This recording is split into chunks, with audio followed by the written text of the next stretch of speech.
Bonjour à toutes et à tous. Good morning, good afternoon to delegates and speakers who are joining us from across Canada and India. On behalf of the Asia Pacific Foundation of Canada, welcome everyone to the second of our pre-India mission briefing sessions. My name is Christine Nakamura, Vice President of the Asia Pacific Foundation of Canada's Toronto office, and your host for this evening. I hope you found yesterday's session with the two corporate lawyers useful. As legal experts on trade and investment matters between Canada and India, I hope that their advice will help you with your expansion plans into India's market. Today's session will focus on the various government supports available to entrepreneurs and especially women entrepreneurs.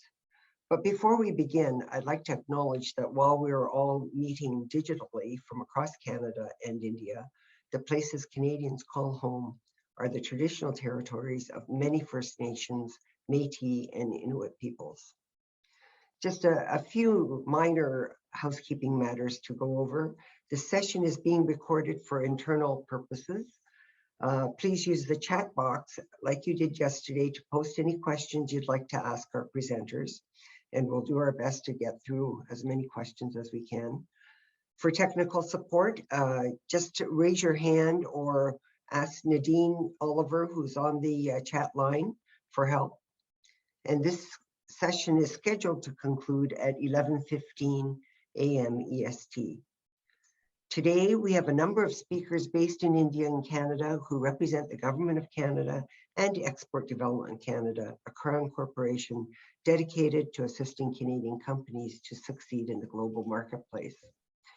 I ask you to refer to the speaker bios that have been distributed for details on the speakers' backgrounds. So we won't go over bios during the session. We'll offer a Q&A session after the remarks, so please post your questions, as I mentioned, in the chat box. Now, I wonder, is the High Commissioner with us now? I don't think so yet. We've had technical difficulties all around, so apologies, but he is trying to log in, and when he comes on, I'll introduce him at that time. So with no further ado, we'll go on to the session with Andrew Smith, the Commercial Minister at our High Commission in Delhi. Andrew is a former colleague with whom I had the pleasure of working in the Canadian Embassy in Tokyo. He has a reputation at Global Affairs Canada for making things happen. So we're really grateful that he has offered to provide a market overview of India. Andrew, no further ado, over to you. Thank you very much, Christine, and welcome to the delegates as well. And our High Commissioner will be on shortly. I arrived here in India 4 years ago, and I'd never been in the country. So I hope today with this presentation, I'll be able to demystify the country a little bit for you and explain the Trade Commissioner service here in India. My colleague from the Asia Pacific Foundation will be controlling the slides for us, so he will put the slide deck up. Although Christine said I can make things happen, I couldn't make my presentation happen at the same time as speaking. So next, please. So I'm the Minister of Commercial here at the High Commission in New Delhi. We're a team of 50 officers across 8 offices, and we'll delve into that a little bit later as to how we can help your specific company. But what I wanted to touch on first was India. As I mentioned, I'd never been here before. I was in China for 7 years and then arrived in India to find, in a lot of ways, a very similar economy, a very similar dynamic, but also a very different country. So with India, you see that it is the fastest growing economy in the world, and the projection for the coming year will be to repeat that as well with an expectation of a 9% GDP growth. Next, please. When we deal with India, here's the scale of what you're looking at. You can see Canada's in the bottom corner in a state called Kerala, but it is 1.35 billion people. It will surpass China as the world's most populous country. But when you deal with China, and if you look at the Constitution, the very first line is, it is a union of states. And that's the way you have to think about this market. It is not one that you can, it's not homogeneous. It is very much different markets in different regions of the country. Next, please. And what I would look at is the government right now of India has a top 6 focus, removing defense and geopolitical issues. It is COVID recovery. The economy here spent 35,000 crores, which is 10 million Indian rupees, on its COVID recovery budget. It was the 3rd most afflicted country in the world from COVID. It had the largest economic drop in GDP of any other country in the world. It literally closed its doors and shuttered the economy from March until June in 2020. The economy shrank and it had a slow reopening in June. And it took time, but COVID eventually arrived here in big numbers. And we've now just concluded a 3rd wave of COVID here. But the country did embark on a very ambitious vaccination program. And I think we're now at about 75% with 2 vaccines. But 12 years ago, India embarked on an economic transformation under then Congress party leader and Prime Minister Manmohan Singh. This was then picked up by Prime Minister Modi when he arrived in 2014. And the economy is quite amazing. It took 60 years to get to $1 trillion, 7 years to get to $2 trillion, and it would have been 5 years to get to $3 trillion GDP if it wasn't for COVID. But they are estimating the economy could hit $10 trillion by 2030.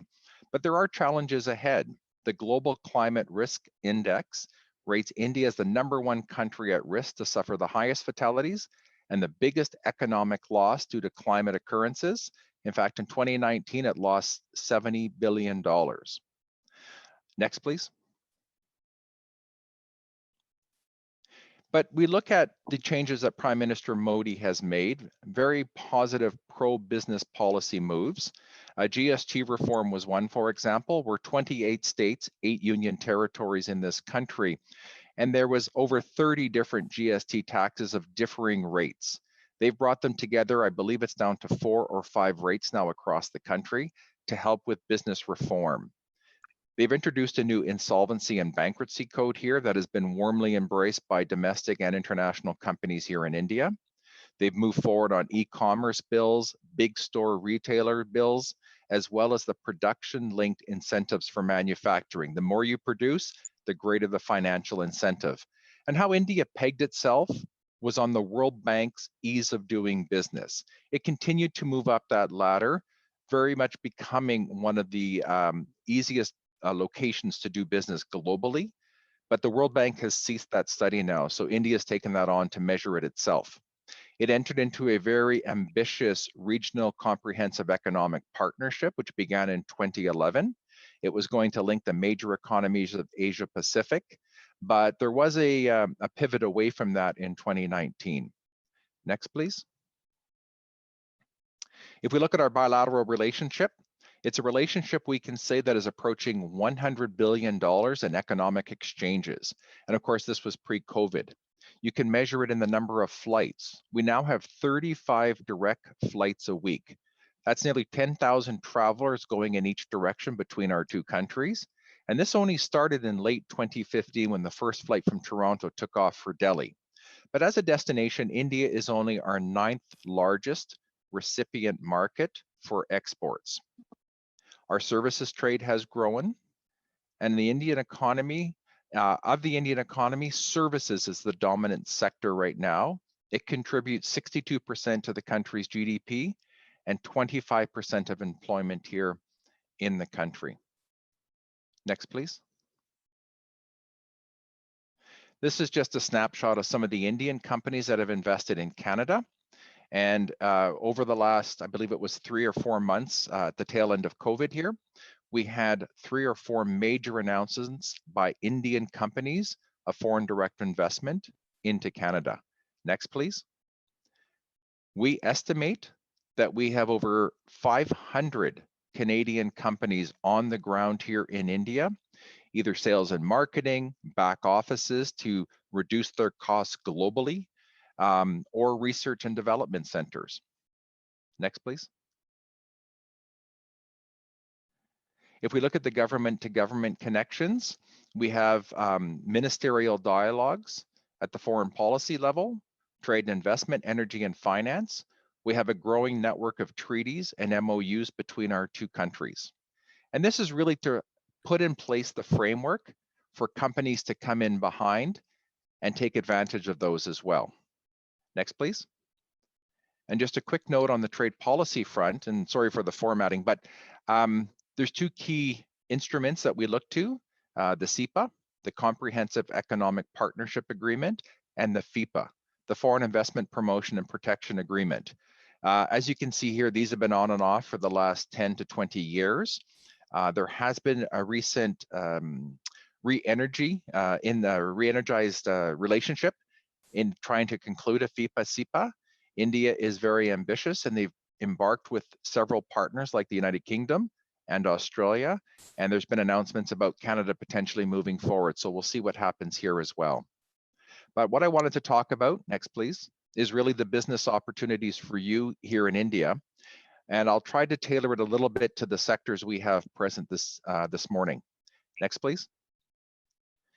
So our Trade Commissioner service is 50 people, and what we try to do is focus on those sectors that are most critical, that we think we have a competitive advantage, and where India has need.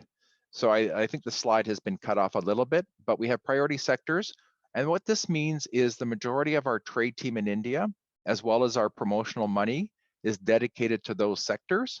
But there are critically important additional sectors as well, things like aerospace.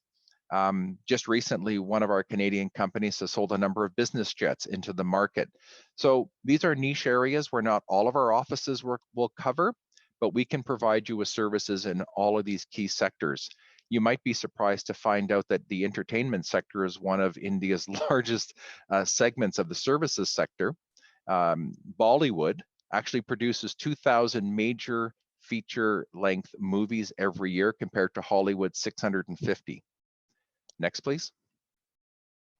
For those of you in the audience here who are in the life sciences sector, it really took a mind shift for me to think of India in a very different light. As I said, I've never been here before, but I did know of India from colleagues and companies that have worked in the space here. But in life sciences, they're global leaders. You know, we relied on India for pharmaceuticals during the COVID period. They're a major producer of vaccines, Canada sourced from the Serum Institute of India. They're the world's largest producer of vaccines in the world.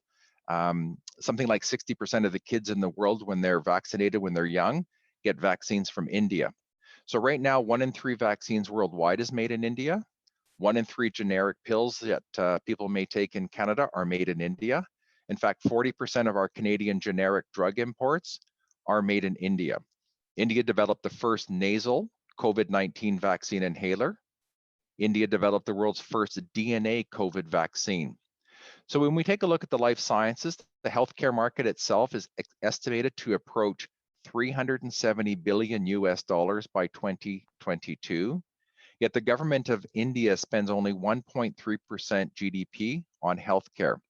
There's only 5 beds per 10,000 here in India, and that ranks us 155 out of 167 countries. So still very low. But it is a growing sector, and the healthcare sector, the devices market, is in itself another $100 billion market here.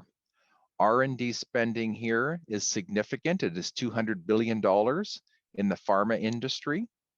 And there's more than 1 million active pharmacists here in India.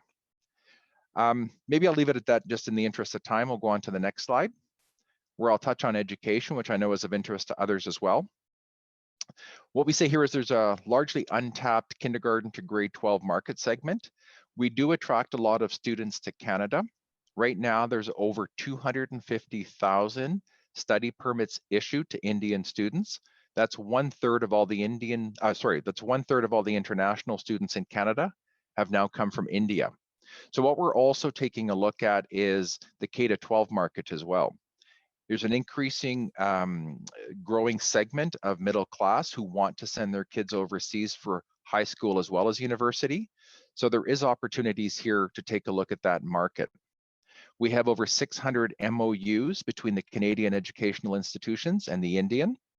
There's over 65 representatives here of Canadian colleges and universities helping to recruit students back to Canada. But India in of itself, there's over 260 million students, 800 universities, 39,000 colleges. The education market last year was over $120 billion. Here in India, we have 850,000 computer graduates a year, but only up to 200,000 are actually hired as IT professionals in India. So there's a growing interest in the skilled worker class to go overseas. And I believe that India will emerge as a knowledge economy to counter China's manufacturing economy. Next slide. Climate change. This is a big struggle. You can see here on the screen, I took that hazardous shot with my cell phone. It's the AQI meter here. During the winter, we have the world's worst pollution, and that was 747 AQI PM 2.5. But I did mention that India is at the highest risk of any country for climate change. But it's interesting, when you look at India, it is the world's largest arable land. It's 156,000 million hectares. That's 4 times the size of the arable land that Canada has, but it's the world's largest drawer of groundwater. And 90% of that goes into agricultural production despite severe widespread shortages. At the same time, it's the largest rice exporter. And those of you who know the agriculture sector, 1 kilo of rice requires 2,000 liters of water to produce. It is the world's largest producer of pulses, the world's largest producer of dairy. There's over 355 million cows and buffalo for dairy production, 80 million dairy farmers. Its production was 11 times larger than the Netherlands. Yet the average landholding for a farmer is 1.1 hectare, with the majority being between 0.4 and 1 hectare. But if you look at pollution, and I've lived here for 4 years and I can attest to this, but India has the worst air pollution in the world. 9 out of the top 11 polluted cities are here in India. 20% of the global deaths from air pollution are in India. 60,000 children die annually from air pollution. In Delhi, it's estimated that 2.6 years of life expectancy is shaved off one's life due to the air pollution. And if you look at water, it's more egregious because this is across the whole country. It's estimated that 70% of surface water in India is unfit for human consumption. 25% of all waterborne diseases occur in India. And the upstream pollution from using this polluted water degrades the downstream agricultural production by 33 to 50%. Next, please. These are just a couple of images here with the kind of issues that companies face in trying to do business here in India. Corruption is number one, and this isn't widespread corruption. It's more than usual at the state or local level. You need to get a permit for a pollution control system. You need to get a permit for electrical condition. Somebody wants something. And the expression I heard when I first arrived 4 years ago was, in business, the West has the know-how. In India, it's the know-who. It's important who you know to get something done here. So this will lead me into a later conversation, but what we talk about is the 3 Ps as in doing business in India: persistence, patience, and partner. Next slide, please. So the TCS in India, we offer 5 services in conjunction with our colleagues at the regional office that you'll be in touch with. They'll help you with the preparation for international markets. Our regional offices are divided sectorally and geographically, so you can find someone with some Indian expertise, but we will provide these services to you. And what we find is companies that use the TCS export 20% more than those that don't. And those that use the TCS export to 20% more markets than those that don't. And we're free of charge, so we're your secret weapon. But here in India, the Canada brand is widely recognized and respected. We have a reputation for reliable and high quality products and services. Our Indian students, 250,000 in a year right now back in Canada, they are our brand ambassadors. We have very strong people-to-people ties and strong and well-functioning active bilateral business chambers. Next. I just wanted to highlight a couple of examples as to how we might help you in terms of business here in India. And these are some of the services I just pulled out from last week of where we've helped Canadian companies here in India. Next, please. In one slide, I want to try to summarize for you how to do business in India. But what I was saying earlier, with China, everyone knows the market, everyone's rushing to get into China because the opportunities in China are out in the open, the challenges are hidden. But what I would say with India, the challenges are out in the open, it's the opportunities that are hidden. So you need to come, you need to have patience, you need to persevere, and you need to find the right partner. Next. So if you can imagine where to get your business started, it's how to plug your company into a country that's on the move. If you've got technologies, goods, or services that can move people, goods, and information, we've got a market for you. In energy, vast appetite here for energy. Keeping India healthy, this growing, rising middle class wants new telemedicine, new types of technologies, new types of groundbreaking research. They're into exercise and lifestyle changes. They want to eat more healthy as well. Urban development, I'll touch on this later. Defense and security, skills training. It's estimated that 1 in 2 Indians need to be reskilled for the growing Indian economy. Next, please. And what I want to leave you with is 4 trends to watch. And this will define India going forward, in my view. India will dominate the English internet.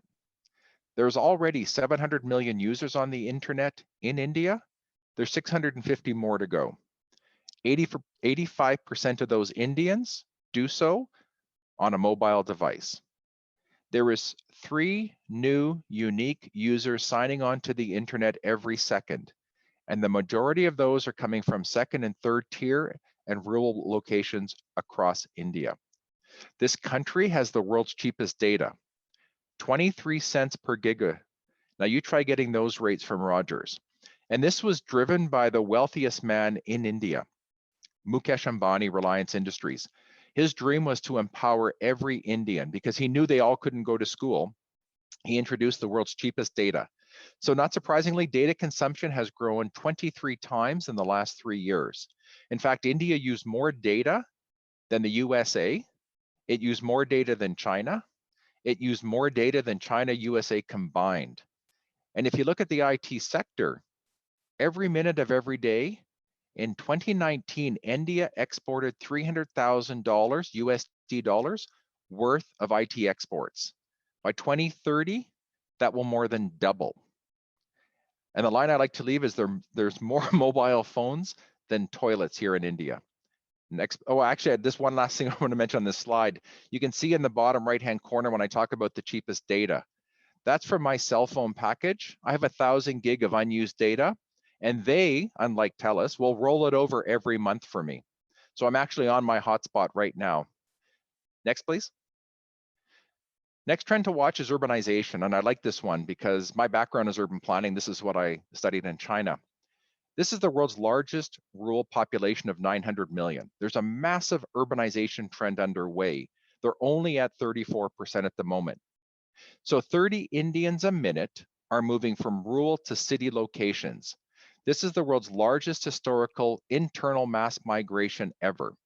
There will be more than 500 million urban dwellers by 2050.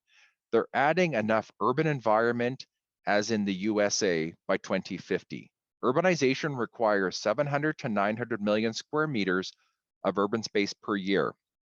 And to bring that home to you, what that means is they're building the city the size of Ottawa every month between now and 2050. So if you think about it, India consumes 200 tons of steel every minute, and that will double by 2030. India consumes 667 tons of cement every minute of every day, and that will double by 2030. In fact, 70% of India's built environment in 2030 has not yet been built. Next, please. Next trend is energy. And energy is job one here in India. They need to keep people active, keep the lights on, provide jobs, attract foreign direct investment. So there's a voracious appetite for energy imports. Prime Minister Modi promised to electrify every household here in the country, and he has now accomplished that. The result has meant electricity consumption by households is now the single largest component of electricity consumption in the country at 34%. In fact, in the neighboring state of Uttar Pradesh, the chief minister is running for re-election. He just announced free electricity for all of the constituents if re-elected.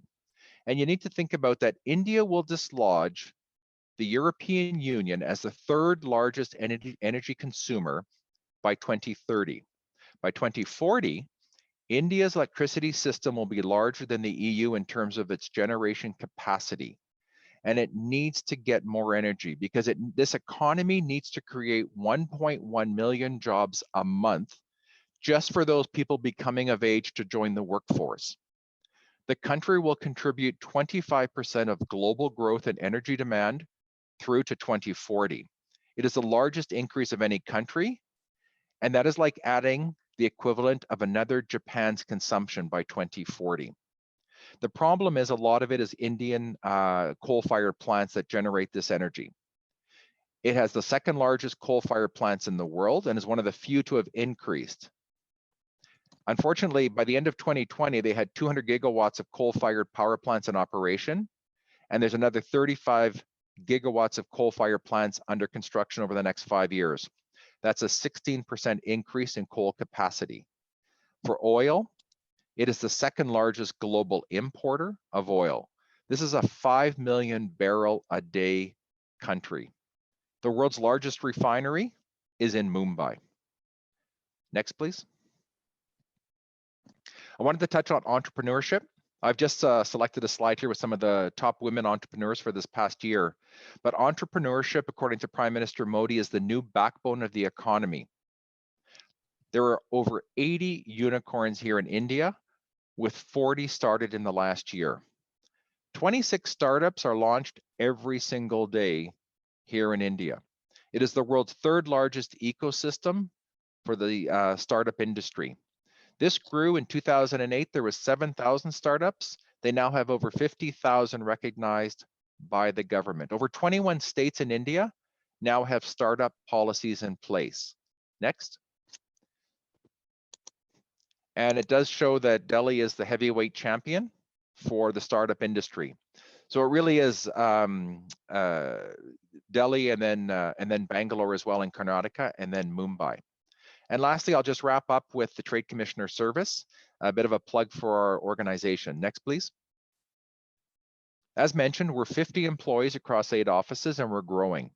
This is Canada's third largest Trade Commissioner Service program in the world. Last year, we added a full-time investment lead. We've added 2 more employees in digital industries. And this summer, we launched the Canadian Tech Accelerator as well. And we're across 8 offices, but we can provide you service in any location. Next, please. How to reach us. We're on the internet, Facebook, LinkedIn. Next, please. Partners we work with in the market. We will have 6 provincial offices now, co-located within the High Commission and the Consulate General in both Mumbai and Bangalore. And EDC will speak to their presence here. Next, please. And so you can connect with us anytime. And the last slide was if you want more information on Can Export or the CTA programs. And the next slide is the QR code. And that's everything, Christine, and I'll pass it back to you. Thank you very much. Wow, thank you so much. I've never seen a presentation that encompasses as much as you have in that short time that we allocated to you, Andrew. We could probably have had you on for a whole hour. But anyway, thank you. That was very, very useful. And I hope that we've been plugging with the entrepreneurs too to register as quickly as possible with the Trade Commissioner Service, because that is their ticket to expansion into the Indian market. So now the delegates will see how important it is to register and get your support. So thank you so much, Andrew, and we look forward to continuing to work with you.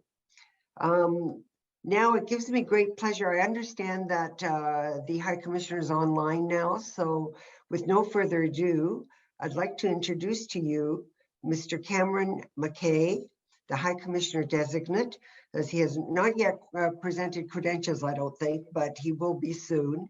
He recently arrived from in Delhi, and so he's new there, and he's gung-ho to speak to you and address you today. So with no further ado, thank you very much for taking time out of your busy schedule. Over to you, Cameron.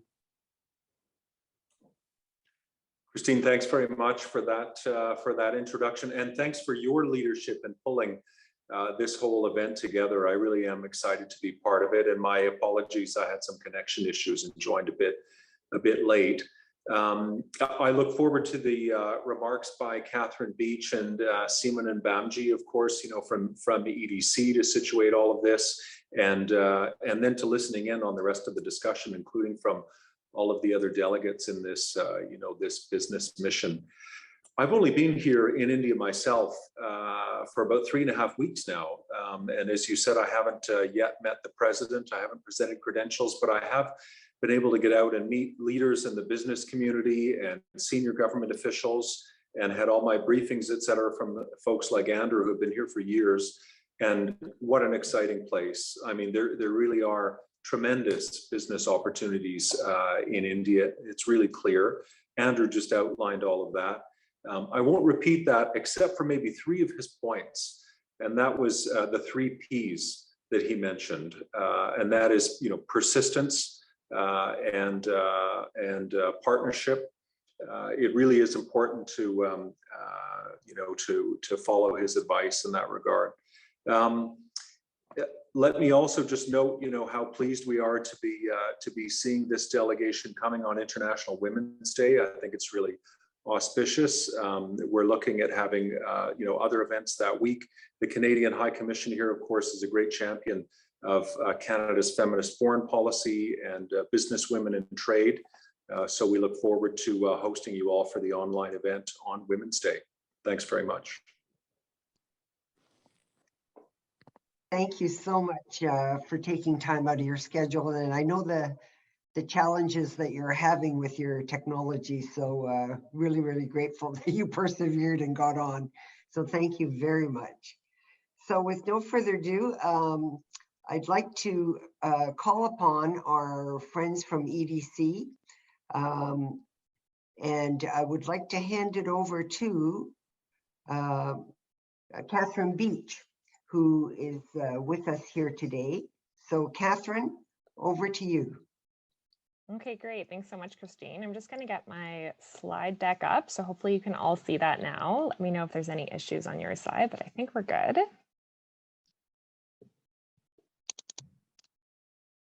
Okay, so hi everyone. I'm really excited to be part of today's session. Like Cameron said, thank you so much, Christine, for all your leadership and pulling this great group of delegates together. We're really privileged and excited to be participating. Je vais présenter en anglais, mais je suis content de répondre aux questions en français aussi. So like I said, I'm Catherine, and I lead the Women in Trade strategy within the Inclusive Trade team at Export Development Canada, so EDC. I'm speaking with you today from Ottawa, and I'd like to acknowledge that I am on the traditional unceded territory of the Algonquin Anishinaabe people, who we thank for sharing this land. Today, I'm also joined by my colleague, Simanal Bamji, the Associate Regional Manager in our India office, and she'll speak as well during this presentation.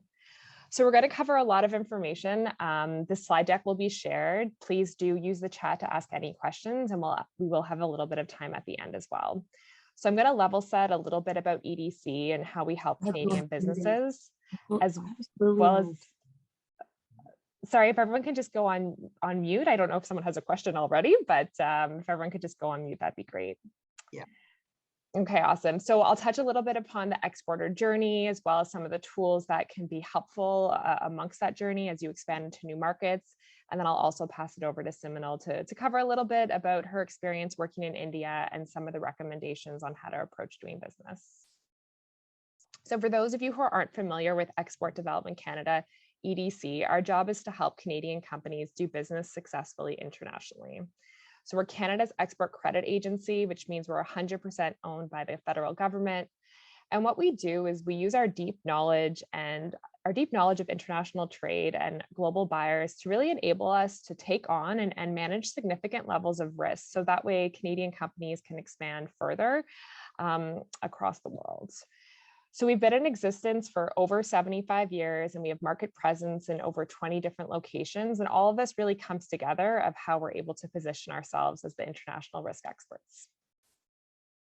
So there's a lot of misconceptions about exporting. One we often hear is that it's only for large companies or those shipping products overseas. So the majority of you all here today are not in that situation. I've seen that there's technology companies and education companies. So it's great to see that everyone understands that you are also all exporters. So at EDC, we actually help companies of all sizes amongst all different sectors. We support service-based exports as well as companies selling into global supply chains, which we would classify as indirect exporters. So I wanted to take a moment just to share a little bit about how EDC is approaching what we call inclusive trade. So really that's how do we deliberately support a more inclusive and diverse Canadian economy. So we know that the numbers of diverse entrepreneurs is growing and that this can have an enormous benefit to our economy and our community. And our goal is really to help support these companies grow and scale globally. So we're committed to engaging and supporting underrepresented entrepreneurs in trade, including women, Indigenous and Black owned and led businesses.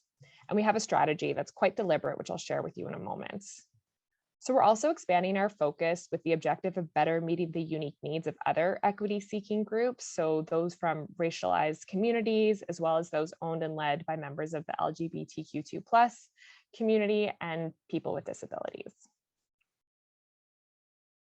So our approach to ensure inclusive trade is grounded in 5 main pillars. So the first one is all about inspiring and building awareness amongst diverse entrepreneurs about the opportunities that exist in terms of selling internationally. The next one is really to educate and provide that knowledge and skills that are required to start exporting with confidence and continue to expand. Our third pillar is all about connections. So not only to the ecosystem within Canada, but also to international buyers and suppliers and partners. And our fourth pillar is all about enabling. So enabling with our financial tools to be able to take on new buyers.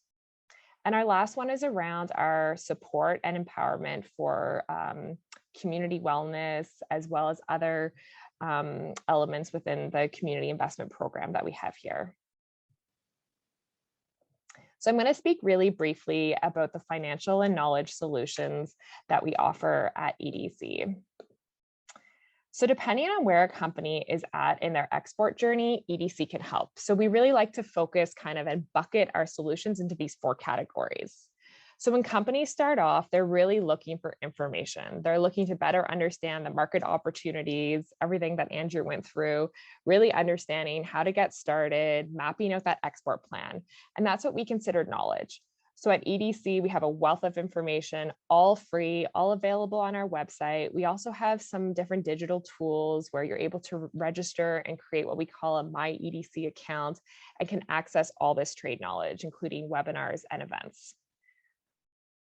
Once companies start selling internationally, one of the first financial tools we speak about is credit insurance. So credit insurance protects your profits and balance sheets by insuring against the risk of non-payment by your customers. And this allows companies to be more competitive. It allows them to say yes to new buyers. And it also can allow them to access more working capital through their financial institution. So we know that as companies continue to grow and grow, they need more working capital. They need access to financing to be able to say yes to new opportunities, to continue to scale, respond quickly, and also reinvest in their business. So we work alongside financial institutions to provide guarantees to the financial institution or the bank so that their confidence is increased so that they can then increase the line of credit to their Canadian companies.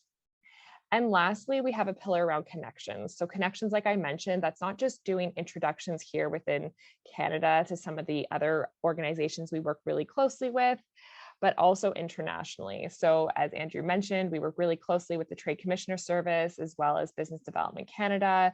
And we're really all about no wrong door approach. And if you come to EDC and we can't help, or you're earlier along in your journey, we're able to refer to the right organization. So as part of that financing bucket, one program I did want to just highlight is a new program that we launched last year, and it's our Inclusive Trade Investment Program. So we know that Canadian exporting businesses owned and led by people of various dimensions of diversity, one of the main barriers to growth is simply a lack of equitable access to capital. So we created this program to really try to help address and overcome that barrier to growth. So if your company is looking for investments or doing a round of raises and already has some, venture capital partners that are interested, let us know. This could be an interesting program. We do ask that companies have a commercial revenue of, accelerating towards 1 million. So again, this is a bit of a unique program that's only specific for certain companies, depending where they are at on their journey, but definitely if you have any questions about this, we can chat about that more. Okay, so I'm now going to pass things over to my colleague, Simonel. Thanks, Catherine. Good morning, good evening, everyone. I'm Simonel Bamji. I am an associate regional manager and I've been with EDC for the past 12 years. I'm based in the Mumbai office. So today I'm going to speak about why India is so important to Canada. The statistics, Catherine, if you could just go to the next slide. So you can see some statistics on the screen in front of you, and these are just some of the compelling reasons. In this, I'd like to draw your attention especially to the 1.4 trillion infrastructure needs by 2023, which is just next year, and the rapid rate of urbanization, which is going to grow to 40% by the end of this decade. All of these provide excellent opportunities for Canada to seize. Let's speak about, sorry, thanks. So let's speak about what EDC has been doing in India. In the past 1 year, that's 2021, our total business volume has been 1.4 billion and our total financing has been 517 million. Of the 493 customers that we served, almost 87% have been micro, small and medium enterprises. We currently work in India with some of the top-rated corporate houses like the Tata Group, the Aditya Birla Group, as well as Mahindra and Mahindra. We are also in the process of forging relationships with other prestigious business houses based on where we see the most opportunities for the Canadian exporter. Next, please.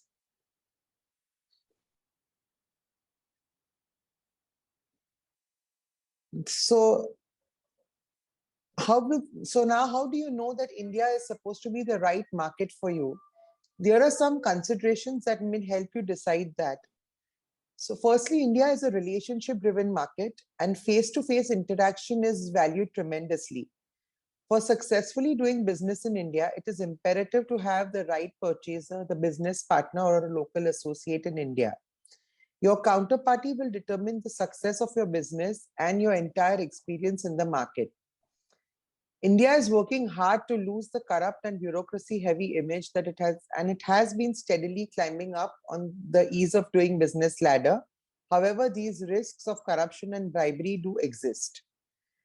When you're looking at India as a market, do your due diligence, have your IP protections in place, make sure your paperwork is in order before you sign anything. There are a whole gamut of consultants in the market, and they can guide you on everything from market entry to legal and taxation matters to different types of duties that are present in the market. However, do choose a reputed one and work with someone you're comfortable with. India is a highly competitive market, and it is such a fast-growing economy that it is on the radar of many countries. You have, as a Canadian exporter, make sure your product or service is poised to compete not only on quality, but also on the price. Articulate your value proposition correctly. Next, please. So the previous slide, I did mention some of the potential pitfalls, but these should not be any reason to put you off on the Indian market. Despite these few shortcomings, India still remains a very lucrative market for the Canadian exporters. Besides being one of the fastest growing economies in the world, India also has the added advantage of English being used as the language for most business that is conducted. Canada has a very good reputation in the market and is known for quality products and has a strong brand presence. A lot of the Canadian pension funds like CDPQ, Brookfield, Fairfax, and CPPIB are all well established and thriving in India. And as we speak, more Canadian pensions are looking at entering the market. Currently, these funds have over 33 billion US dollars invested in India, and they are present in a variety of sectors from renewables and roads to infrastructure and real estate. These funds act almost as a bellwether, and they obviously know that there is a good thing going on in India, so they are present there. So that should give you some comfort as well. The next slide, please. So how can EDC help you? So Catherine has already mentioned some of the various financial products. However, besides that, we can also help you with supply chain linkages with India's strongest corporates. We can help open doors for you to enter these supply chains.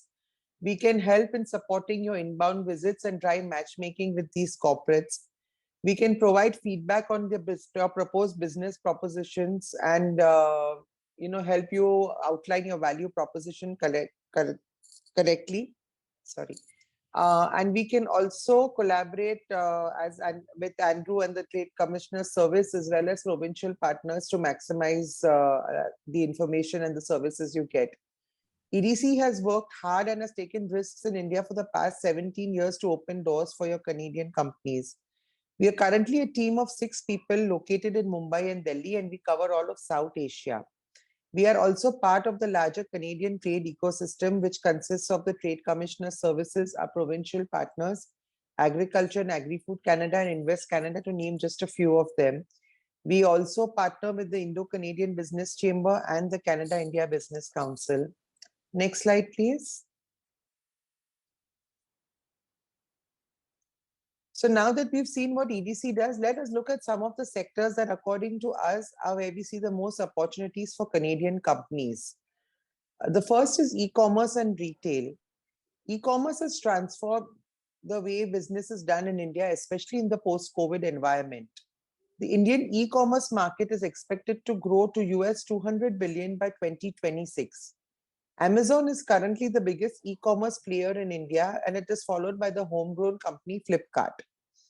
An interesting development to note for Canadian exporters is that in August 2021, Team Canada has successfully launched a Canada store on Amazon India.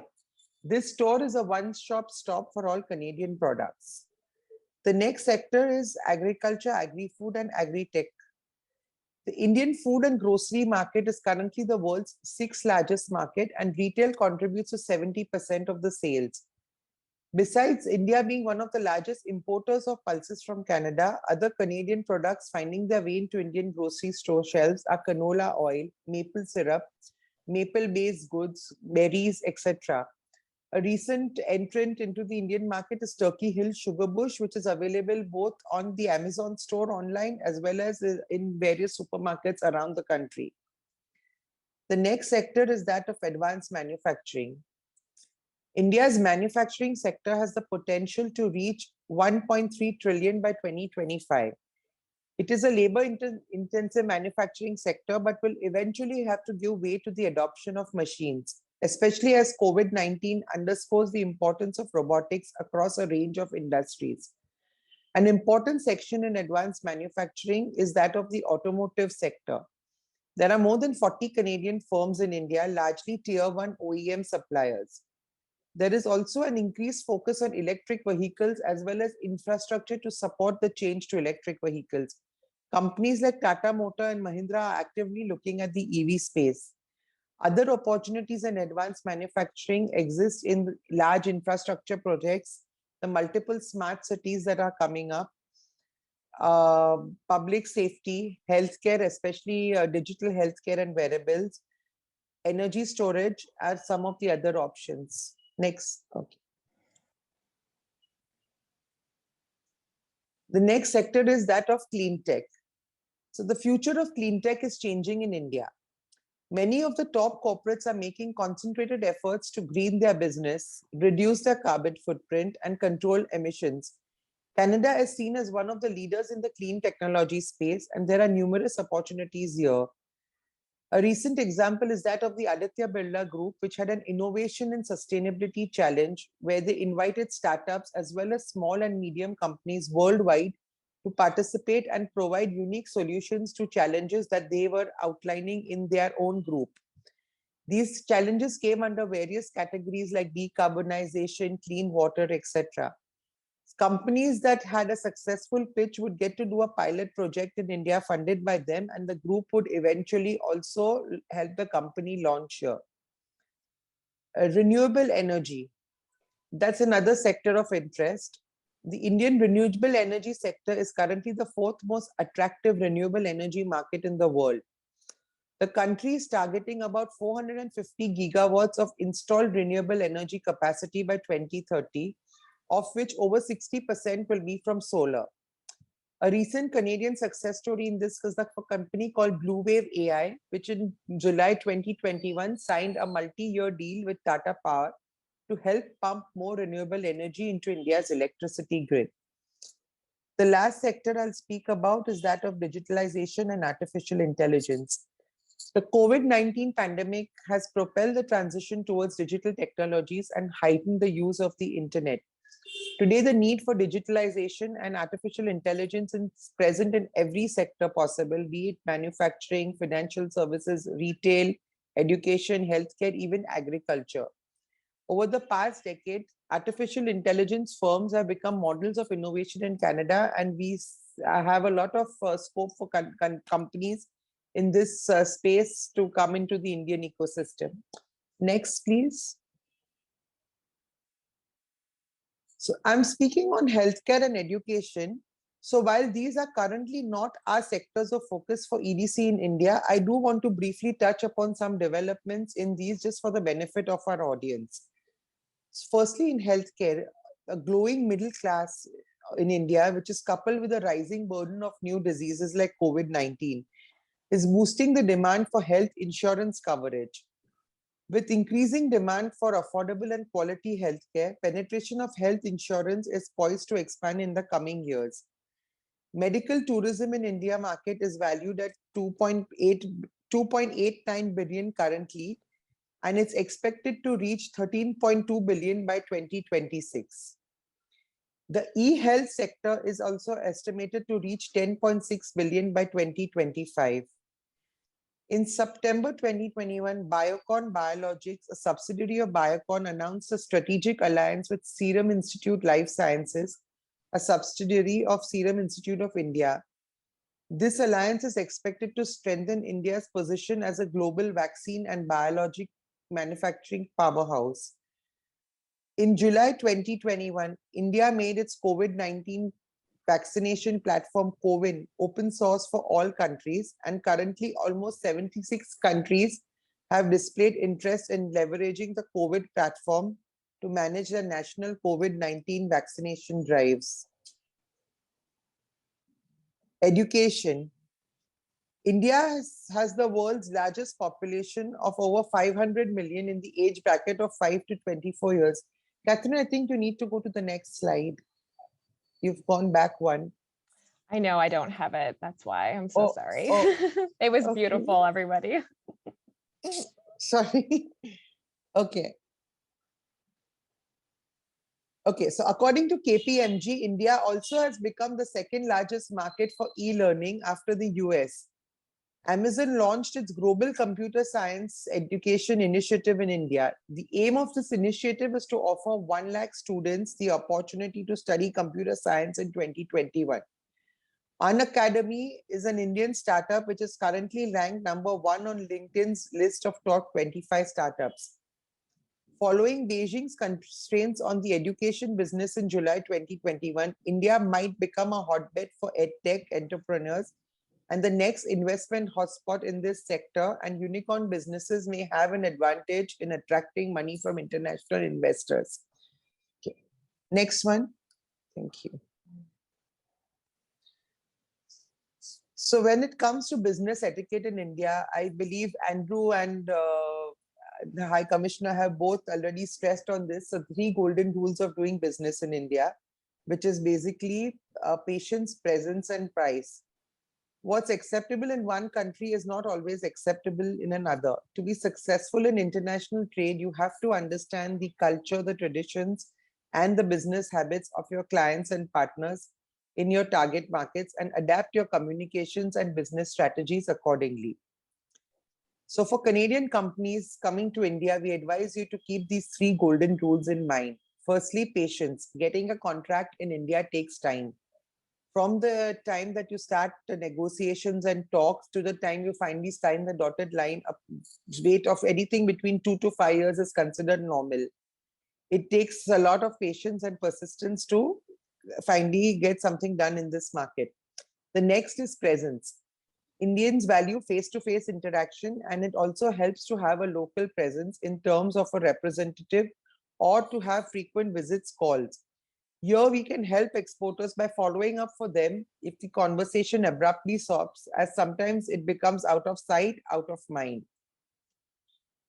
When we talk about price, India is one of the most attractive markets to corporations across the world. Canada has a reputation for quality products. However, it is not seen as being very price competitive. Indian companies will pay for quality if you are able to show your value proposition and you are able to justify what you are charging. Conversations and negotiations are very direct when discussing pricing. However, note that you can achieve your profits through sheer volume if you price competitively. Some of the other tips are about language, appearance, etc. So English is the widespread language for all business communication. It is usually customary to exchange business cards during your first meeting. Dress code for business is formal attire, though a suit is not always necessary.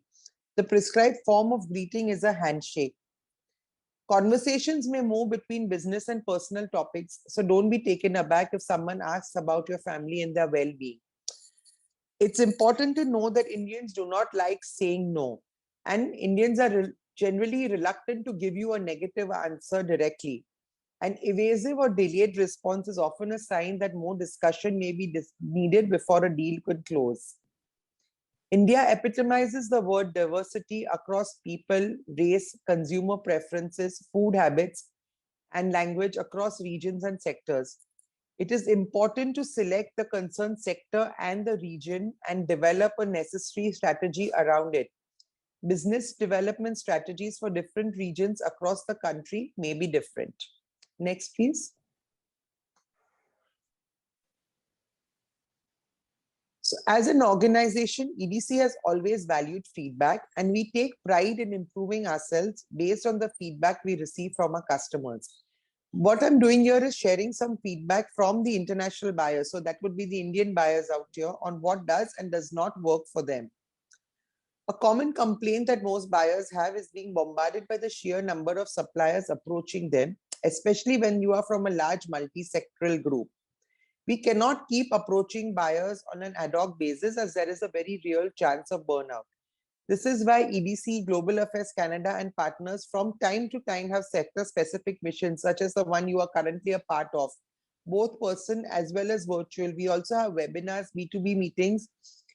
These are usually based around an anchor event in the country.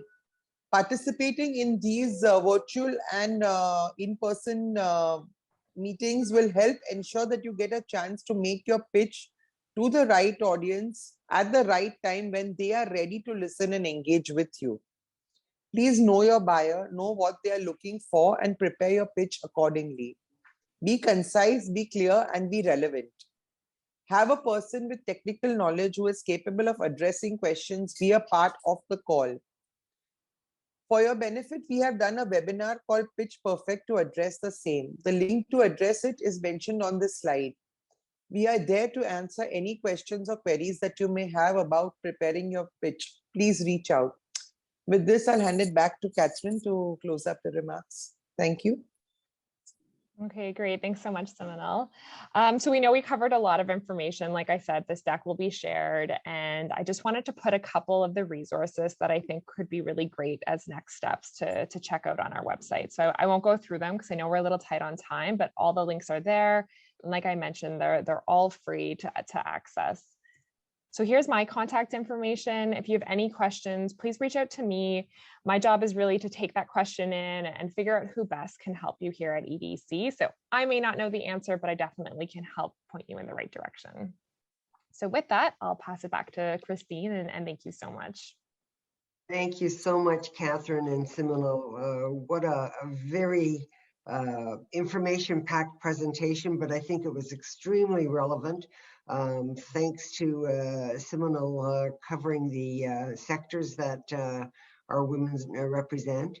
And so I'm going to start off with one question. Just on that slide, you mentioned that there's that Pitch Perfect on the. Do they have to register to my EDC account to register in order to get access to that webinar? Yeah, so I can answer that question. So at EDC, we have a free kind of portal, you might say, a digital tool where you can register. So you provide a couple pieces of information, about your company and kind of your export plan, and then you get access to basically a wealth of these different tools. So one of those tools is that webinar that Seminole mentioned, but we probably have hundreds of different tools that you'd be able to access. So I can put the link in the chat in case anyone wants to check that out a little bit more and kind of see what the registration process is. It doesn't really take more than a minute or two. Well, that's fantastic. So as Seminole mentioned, Seminole, is there one Pitch Perfect webinar focused on the Indian market? Not specifically. No, this is a general one on how to prepare your pitch. It's but the information is relevant to all markets. It's really a good one. Okay, excellent. That's fantastic. Well, I don't see any questions come in yet. If there's any questions to our delegates, put your hand up. We'll pick you. You put your hand up.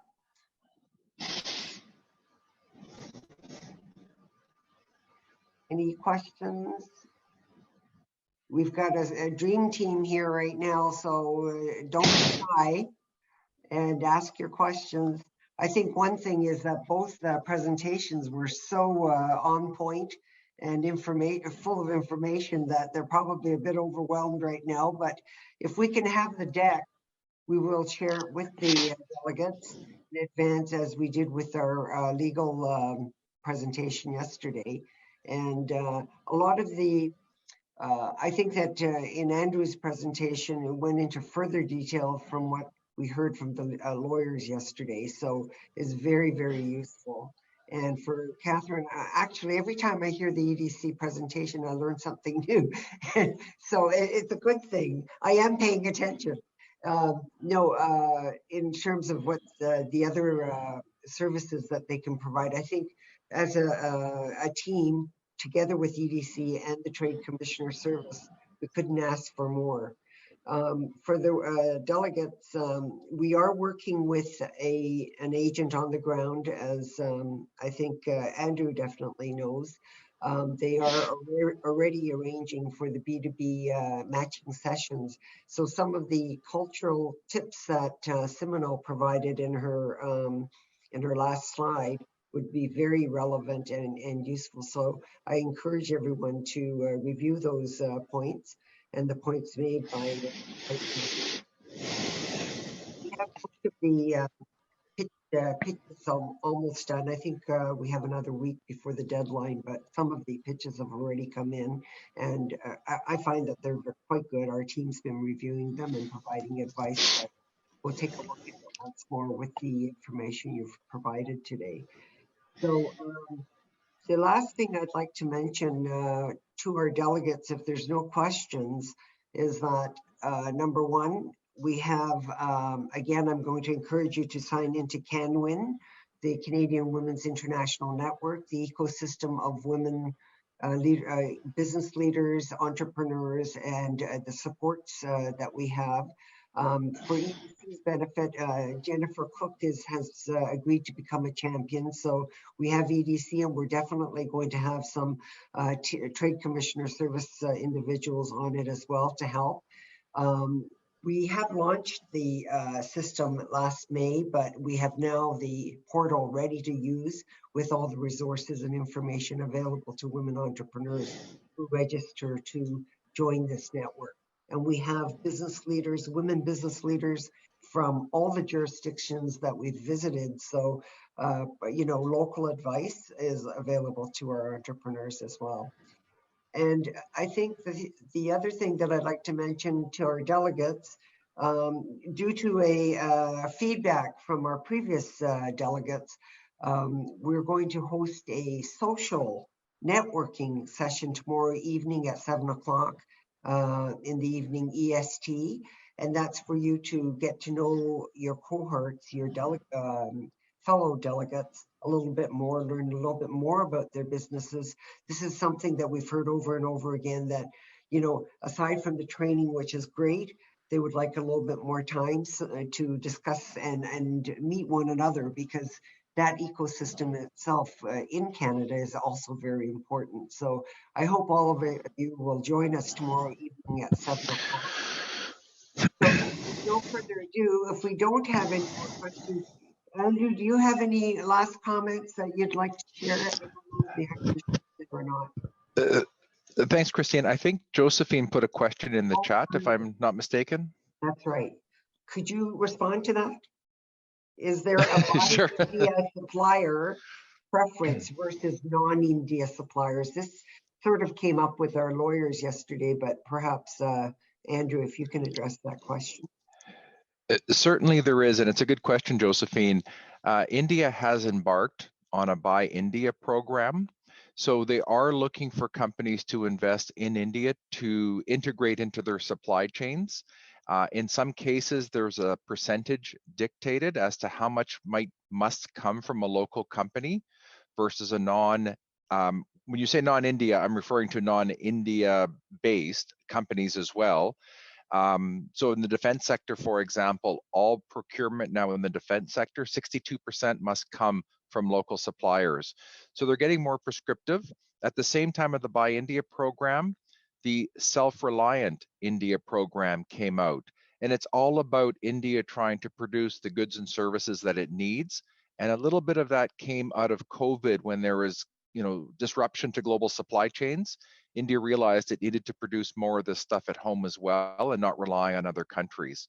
So there certainly is, and this goes back to Seminol's slide where she says presence as one of the P's. Being in India, you can then participate in the Buy India type approach. Over. Fantastic. No, I think that policy doesn't only exist in India. I think the lessons learned from COVID, a lot of the economies around the world are trying to produce locally or enhance the manufacturing power of a number of things, especially like PPE. So that doesn't surprise us at all. Any other questions from the delegates before we close here? Certainly, we have access, and as you know, as you're registered with Trade Commissioner Service, the regional office will introduce you to the trade commissioners in India, and they will assist you in your business plans, as well as EDC, who have offered their support services as well. So with no further ado, I'd like to really thank our presenters today. What a fabulous, insightful and informational session we had today. And we look forward to working with all of you as we move towards the actual mission on March the 7th and 8th. And please do join us, Catherine and Isimonil, if you can as well. Please register. And we look forward to a great session and hopefully some businesses rising around out of this mission project. So thank you very much and have a good evening to our friends in India and good day to the Canadians. Bye-bye. Thank you. Thank you so much. Thanks, Christine, and thanks to the Asia Pacific Foundation for this opportunity. Take care, everyone. Stay safe. Thanks. Bye-bye. Thanks, everybody. Good luck. Everyone.